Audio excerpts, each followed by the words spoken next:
गिबि गिबियावनो खुलुमनायजों लोगोसे साबायखर बावग्रोबाय जिथु नेशनेल रड सेफ्टि मान बे अल इन्डिया सोलिदों बे जानुवारि 1 तारिखनिफ्राय सोलिदों दिनै 31 तारिख फुरा मास बे रड सेफ्टि मान जिथु प्रग्राम बेखौ जों फालिदों आसामनि गुबुन गुबुन जिल्लाजों लोगोसे क'क्राझारावबो जोङो मोनसेबो प्रग्राम गाराखै जागायजेननायनिफ्राय दिनैसिम जोङो फुरा खामानिखौ मावगासिनो दं आच्छा आं बहाय मोनसे खोथाखौ बुंनो नागिरदों बे 31 दिन जिथु प्रग्राम बे हाबाफारियाव जोङो मोनसेल' थांखि लादों बे जाहैबाय जिल्लायाव थानाय क'क्राझार जिल्लाखौ जों बांसिनै टारगेट खालामदों बे जिल्लानि साफ्रोमबो गारि सालायग्रा साफ्रोमबो गारि मालिक साफ्रोमबो लामा बाहायग्रा गासिबो सुबुंफ्रानो रड सेफ्टिनि सोमोन्दै जिखिनि रोंनांगौ बेखौ रोंनानै गासिबनोबो इनफरमेशनखौ होजोबनानै बेनि दारै जा लामायाव जानाय जाब्रबथायखौ माने थांनाय बोसोरनि रुजुनायाव नैबे बोसोराव जाहाथे बहुद खम जायो थांखियाथ' जिर' माने लाथिख' जाहाथे जाब्रबथाय जायो बे खिन्थु जिहेतु बे सम्भब नङा थेवबो जोङो थांनाय बोसोराव जिखिनि जाब्रबथाय जादोंमोन लामायाव गारि मथरखौ लानानै बे जाहाथे नैबे बोसोराव बिराद खमायो बेनि थाखाय जोङो नैबे रड सेफ्टि मान्थ जिथु हाबाफारि बिनि दारैनो गासै सुबुंनो जोङो माने रड सेफ्टिनि एवारनेसनि सोमोन्दै जिल्लानि खना खनला मोनफ्रोमबो जायगायावनो साफ्रोमबो सुबुंनोनो माने बे मेसेजखौ जों होनो नाजादों दिनै जोङो गिबियावनो माने लेडिस माने बै आइजोफोरखौ जोङो बेहाय इनभाइट खालामदों नोंथांमोना निश्चय नुदों फुरा जोंनि ट्रेडिशनेल ड्रेस गाननानै इउनिफर्माव बिथांमोना प्ले कार्ड लायै सारि हेलमेट गाननानै गारि सालायनानै रेलि खालामनानै मेसेज होनो बिथांनि मोननि थ्रुयै जों मेसेज होनो नाजादों बेजों लोगोसे जोंनि क'क्राझार डिस्ट्रिक्टआव जेसेबां गारिनि इउनियनफोर दं ड्राइभारफोरनि इउनियन दं बिथांमोननिफ्राय जोङो फुरा डिस्ट्रिक्टआवनो मोनसे जों टाउननिल' नङा फुरा डिस्ट्रिक्ट गसाइगाव फकिराग्राम सेरफांगुरि कसुगाव जेरावबो सब जायगानिफ्रायनो जोङो अबेनिफ्रायबा 10 जन अबेनिफ्रायबा 50 जन अबेनिफ्रायबा साबा बिदि लेंहरजोबनानै जोङो नैबे माबा एवारनेस माबाखौ खालामदों प्रग्रामखौ खालामदों आरो बिनि दारै बेवहाय जोङो गोरों गोरा लेंहरदों निश्चय नोंथांमोना नुदों जोंना मानिजाथाव डिसि बिथाङा फैनानै खामानिखौ माने नैबे बाइक रेलि हाबाफारिखौ माने माबा खालामनानै इन'ग्रेसन खालामनानै गालांबाय फ्लेग अफ खालामनानै गालांबाय बिनि उनावहाय जोंना गाहाय आलासि महरै एग्जिकिउटिभ मेम्बार ट्रेन्सपर्ट डिपार्टमेन्टनि जोंनि मित्रन्जय नार्जारि सार बिथाङा जोंनाव चिफ गेस्ट महरै फैगोन बिटिसिनि ट्रेन्सपर्ट डिपार्टमेन्टनि सेक्रेटारि मान्था सार फैगोन ओमफ्राय जइन्ट सेक्रेटारि सारफाराज आहमेद सार फैगोन बेजों लोगोसे पुलिस प्रसासननिफ्राय एसपि सार फैगोन जोंनि जइन्ट कमिशनार दं आरो जेसेबां डिलार दं क'क्राझार डिस्ट्रिक्टआव सब डिलारनि बिगोमाखौ जों बाहाय इनभाइट खालामदों बिथांमोना निश्चय बाहाय फैबाय आरो बै गारि फाननाय समावनो जे दिनखालि गारि डेलिभारि होगोन बे गारि डेलिभारि होनाय समावनो गारि हरनायनि सिगां रड सेफ्टिनि सोमोन्दै माने बिथांमोनखौ फुल्लि बुजायजोबनांगोन ओमफ्रायसो गारिखौ डेलिभारि होनांगौ होननाय मोनसे माबा खालामनो नागिरदों अफिसियेल निर्देशना मोनसे होनो नागिरदों बेखौबो दिनैनि दारैनो जों बेखौ कारज'सि खालामगोन ओमफ्राय मोनसे आं दहाय होननाय बायदि जे क'क्राझार डिस्ट्रिक्टखौ हर्न फ्रि डिस्ट्रिक्ट हिसाबै जों माबोरै खालामनो हायो आं दहाय एसे सिगाङाव होननाय बायदि डेभेलप कान्ट्रिफ्राव जोंनि रुजुनायाव बहुद गुन बांसिन गारि सोलियो जोंनि बेवहाय 10 लाख गारि सोलियो बेवहाय 1 करोड़ गारि सोलियो थेवबो बैफोरबादि डेभेलप कान्ट्रियाव खुनु दिन माने नोङो सानब्रै सानबा मोनसे टाउनाव गसंबाबो हर्न दामनाय मोनसेबो खोनानाय नङा दा नाथाय जोंनि बेवहाय मा खालि हर्न दामनाय मोनसे कम्पिटिसन टाइपनि मानो जे जों रावबो नियम मथे सोलियाखै नियम मथे गारिखौ सोलियोब्ला नियम मथे लामाफ्राव सब साइडआवनो थिग थाजोबोब्ला बेवहाय हर्न दामनायनि खुनु गोनांथियानो गैया दा जोंना बेवहाय सिस्टेमफ्रानो माबायदि माने हर्न दामाबानो जाया गतिके बै जिनिसखौ जों माबोरै लाबोनो हायो बेखौ जोङो इतिमध्य बिनेश्वर ब्रह्म इन्जिनियारिं कलेज बेजों लोगोसे ज' जानानै इतिमध्य जों मोनसे दाख्लै सेमिनार खालामखांबाय आरो बेनिफ्राय जिखिनि आउटकाम फैगोन बे आउटकामखौ लानानै जों ज'है जिल्ला प्रसासन पुलिस बिनेश्वर इन्जिनियारिं कलेज गासैबो टेकनिकेल मानसिखौ लानानै जों मोनसे टिम खालामदों बे टिमा बेखौ जोंनो मोनसे परामर्श होगोन आरो बै परामर्शखौ लानानै जों खामानि मावनो आसा खालामदों बेथ' मोनसे समाजनि बेमार होननानै हमनांगोन बिसोरो जों बहुद नाजाबाय बेनि गेजेरावबो दाबो नुयो जोङो दा लास्ट उफाय हिसाबै जों मोनसे हाबाफारि आखायाव लानो नागिरदों बे जाहैबाय बिसोरो बबे जायगायाव माने बेबादि गारिखौ सालायो बे जायगायाव जोङो डिपार्टमेन्टनि मानसि माने बेहाय थागोन दा ओमफ्राय थानानै बेफोर गारिनि नाम्बारखौ नट खालामगोन आरो इभेन खायफा ओरैबादि थायो जे नाम्बारानो थाया गारिनि नाम्बारबो गैया नाम्बार प्लेटबो गैया मार्कारबो मा होनो बे माबायाबो गैया कभारबो गैया ग्लासबो गैया खालि साखाल' माने लांदां लांसि थानाय नुयो थ' बेफोरबायदिखौबाबो जोङो खाथि खालायाव सम्भब बबे गामिनि बे गथ'आ नाम्बार मोनबाथ' नाम्बारखौ जों नट खालामबाय नाम्बार मोनाब्ला बे गारिया बबेनिफ्राय सोलियो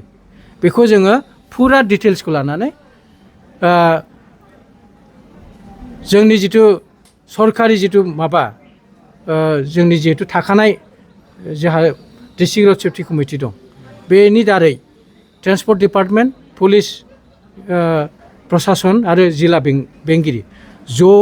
जानानै जोङो बै एड्रेसखौ नागिरनानै बिनि न'आव जों नुजाहैगोन ओमफ्राय नुजाहैनानै बिनि बिमा बिफानि खाथियावनो जोङो बेखौ बुजायनो नाजागोन आरो बेयावबो जुदि बुजियाब्ला बेखौ जोङो पुलिसनि दारै माने बेखौ मारै हायो बेखौ जों बिथांमोनखौबो आरो खावलायबावगोन माने जोंना थांखिया थाहैगोन मा बैफोरबादि माने साफ्रेनानै लामायाव माने बारबादि बिरनानै गारि सालायनानै गावजों लोगोसे मालायखौबो माने आफोदाव खोलैनो नागिरग्रा बै गथ'फोरखौ जों मारै जोङो हमथानो हायो आरो जों नुनो मोनो बेफोरबादि बांसिन जिथु जाब्रबथायाव थैनाय जे जाब्रबथाय थैनाया more than 70% बे मटर साइकेलनि जाब्रबथायावनो माने मानसिया थैयो आरो बेफोरबादि एकदम साखोनानै गारि सालायनानै एक्सिडेन्ट जानाय जों बहुद नुयो आरो बेबादि एक्सिडेन्ट जानायाथ' फ्राय बासियानो 100 जननि गेजेराव साफा सानैल' बासियो दा एखमबा जों नुनो मोनो एकदम ओरैबादि मोनसे जों प्रब्लेमाव गोलैबावो जोङो चेकिंआव जेब्ला बिसोरखौ हमथानो नाजायो बिसोरो एकदम खाथिजोंनो बांसिनसो फेख्रायनो ओंखारलाङो बिसोरखौ जों हमथानोनो हाया आरो जोंखौ बारलांबाथाय खिथुउनथिं नाहरनानै मिनिनानै थांबावो बेफोरबायदि मोनसे बिराद दुखुनांथाव मोनसे थासारि आरो बेफोरबायदि मानसिया जेब्ला आरो जों बयबो मिथिगौ दानि समाजा खिन्थु बेफोरबायदि साफ्रेनानै साखोनानै गारि सालायग्राखौ रावबो मोजां गोसोजों नाया मोजां नोजोरजों नाया आरोखि बिसोरखौ जिथु उन्दै गथ' हिसाबै अननाय जिखिनि होनांगौ बेखौ माने होनो बायो आरो जों ओरैबायदि नुदों जे बेफोरबायदि साफ्रेनानै बहायबा जुदि एक्सिडेन्ट जायोब्ला गोलैबायोब्ला पाब्लिकफ्रा बिसोरखौ बोखांनो नागारै बिसोरनि सायाव एकदम माने बुग्लिफिननायसो जों नुयो बेबायदि रिपर्ट जों मोनदों दा बे बेलायाव आङो हान्थामेला बिफाननि जानानै गासैबो माने पाब्लिक बिथांमोनखौ रायजो राजाफोरखौ खावलायनो नागिरदों बेफोरबायदि मालाबाफोर मेगनाव एक्सिडेन्ट जायोब्ला माने थैनो नागिरदोंब्ला एकदम थाब माने मेडिकेलाव हरग्रोनांगौ उनाव मा जागोन बे गोग्लैनानै दङब्ला जिखुनु बेल' नङा जिखुनु जाब्रबथाय जानायखौ जोङो जोंनि मोनसे थांखिया थानांगौ मा बेखौ एकदम मेडिकेलाव फाथायहरग्रोनांगौ माने एक्सिडेन्ट जानानै बे दसे जा माने टाइम मोनो एक्सिडेन्ट जाखांनाय लोगो लोगो जिखिनि टाइम बे टाइमखौ बे मानसिनि थाखाय बे भिक्टिमनि थाखाय गल्डेन आवार होननानै बुंनाय जायो बे टाइमखौ वेस्ट खालामनो नाङा बेखौ वेस्ट खालामब्ला माने बेखिनि टाइमाव जुदि बेखौ ट्रिटमेन्ट होनाय जायोमोनब्ला बे मानसिया हयथ' थांनो हागौमोन बेबायदि मोनसे अफिसियेल जिथु स्टाडि बे स्टाडिनिफ्राय मोनसे माबा फैदों आरोखि जोंनाव मिथिसार होनाय मोनसे फैदों आरोखि दा बे हिसाबै थेवबो नैबे साखोनायनि खोथाखौ बुंनो थांनायाव मोनसे खोथाया मा जाहैबाय हाजार हक पाब्लिकनि सेन्टिमेन्टआ दा बे साखोनायखौ हमथानांगौ बेखौ बयबो लुबैयो दा एखमबा बेफोरबायदि मानसिया एक्सिडेन्ट जायोब्ला आरो आं मोनसे खोथाखौ एसे रेसपन्सिबोल बिफाननि सासे बिबानगिरि महरै आरो सासे रेसपन्सिबोल मानसि हिसाबै बिसोरखौ बादा होनायाव जुदि एखमबा मानियाब्ला आंथ' बिसोरखौ एखमबा एफा एनै नारजेनद्रि खालामबाबो गाज्रि मोननाय नङा माने बिसोरखौ माने एकदम थैजासे दा खालामथों खिन्थु एक्सिडेन्ट खालामोब्ला बिसोर बेबायदि एकदम मुगै सुगै बेफोरबायदि खामानि मावनानै जुदि बिसोर बेसेबांबा मोजां मोनसे थासारियाव मोजां गोसो लानानै खामानि लानानै लामा लामा थांनाय सासे मोजां मानसिखौबो खिथुनिफ्राय बिसोर सौख्लायनानै थांनो नागिरनाय बेबायदि मोनसे जुदि बिसोरो थासारि खालामनो नागिरदोंब्ला बेफोरबायदि मानसिया जुदि बहाबा जाब्रबथाय जादोंब्ला एफा एनै बिसोरखौ दुग्रुसो होनांगौ एसे साफ्रे सुफ्रिस खालामनांगौ बिसोरखौ बुजिहोनांगौ आरोखि खिन्थु ओरैबादि जानो हादों बिसोरखौ बे खालामनाय समाव बिस्रा बिराद गिदिर खहा जाबाय माने थैलायलायनाय बेखौ दाखालाम बिसोरखौ बुजिहोनो नाजानांगौ फंफा फंनै सोबानांगौ बिसोरखौ जुदि खोथायाव मानियाब्ला खिन्थु बिदि खालाम थांनायाव माने बे एकदम बिराद गाज्रि दाखालामथों बेखौ आं बुङो दा मोनसेल' खावलायनाय आरो मिजिं जे जोंनि क'क्राझार जिल्लायाव नैबे 2024 सननि 2025 सननि रुजुनायाव नैबे 2026 सनाव जाहाथे नैबे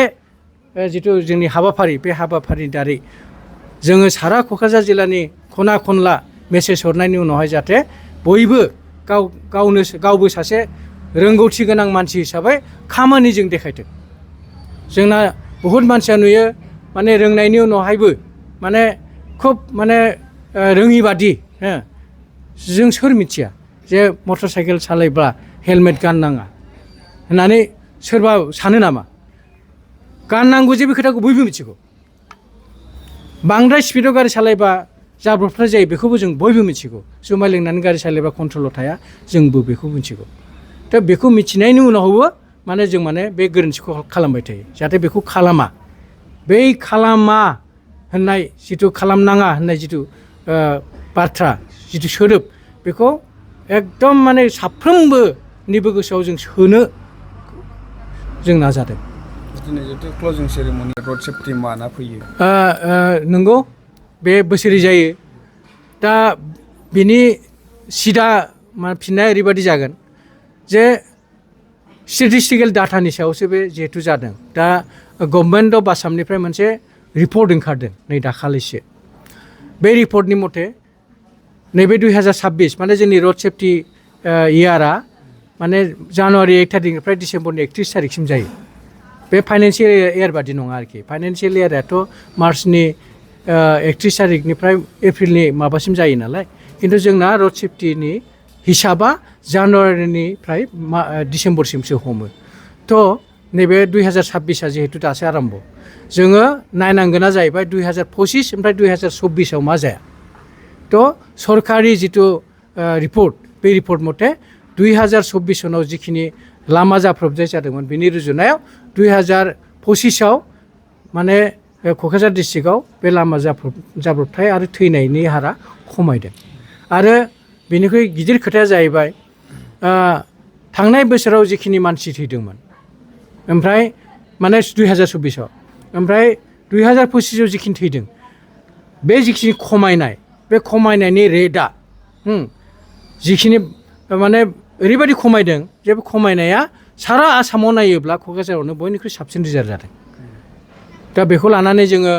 आसा खालामनो हायो जे जोंनि पाब्लिकफ्राबो जथेस्थ' माने सांग्रां जाबाय आरो बे सांग्रांथिखौ आरो लाबोबावनांगौ आरो बेनि थाखायनो जोङो नैबेबादि हाबाफारिनि दारै एकदम खना खनला हाबनो नाजादों जिहेतु जोङो